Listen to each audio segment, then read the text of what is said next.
Pertamina tidak ada kompetitor, rugi. PLN tidak ada kompetitor, rugi. PDAM tidak ada kompetitor, rugi. Ya, banyak perusahaan-perusahaan negara tidak ada kompetitornya tapi rugi. Karena apa? Semua di dalamnya biawak, penjahat semua di dalamnya. Kenapa mereka bisa korupsi sebesar ini? Ya karena mereka tahu penegak hukum bisa dibayar. Mulut penegak hukum bisa disumpal. Mata-mata penegak hukum bisa ditutupi pakai uang. Penegak hukum itu siapa? Ya polisi, kejaksaan, hakim, ya KPK. Ya kan? KPK dibentuk untuk memberantas korupsi. Kenapa KPK dibentuk? Karena polisi tidak bisa memberantas korupsi. Tapi anehnya KPK anggotanya diambil dari polisi. Kan aneh. Bahkan pimpinan KPK dari polisi. Seandainya dulu polisi bisa memberantas korupsi, nggak perlu ada KPK. Tapi kenapa dibuat KPK? Karena polisi nggak bisa memberantas korupsi. Ngapain dibentuk KPK kalau toh anggotanya diambil dari polisi? Kan aneh. Aneh.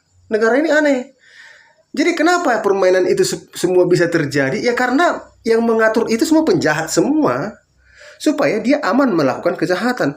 Kenapa DPR RI tidak mengesahkan undang-undang RUU perampasan aset koruptor dan hukuman mati? Karena di DPR RI banyak penjahat, banyak pencuri, banyak bermain dengan mafia. Kenapa pasal-pasal yang dituntut kepada koruptor ringan-ringan? Iya karena polisi, jaksa, hakim sudah sepakat untuk menyelamatkan koruptor ini. Itu aja.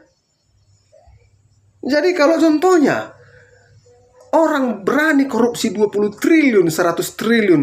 Dia bagikan aja 2 triliun untuk penegak hukum. Udah diam penegak hukum. Selamat.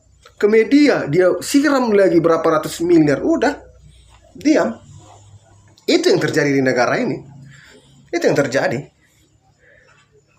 Jadi sangat mustahil penegak hukum bisa memvonis ringan penjahat kalau tidak ada apa-apa dengan dia. Sangat mustahil penegak hukum bisa memakaikan pasal yang tidak masuk akal kepada orang yang harusnya pasal ini. Jadi negara itu bobrok ketika penegak hukumnya bobrok. Jadi 100% penegak hukum di Indonesia bobrok, bajingan.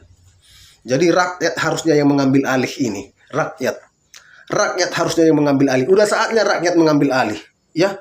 Udah saatnya. Kita ini udah dikuasai oleh raja-raja kecil, raja-raja jahat.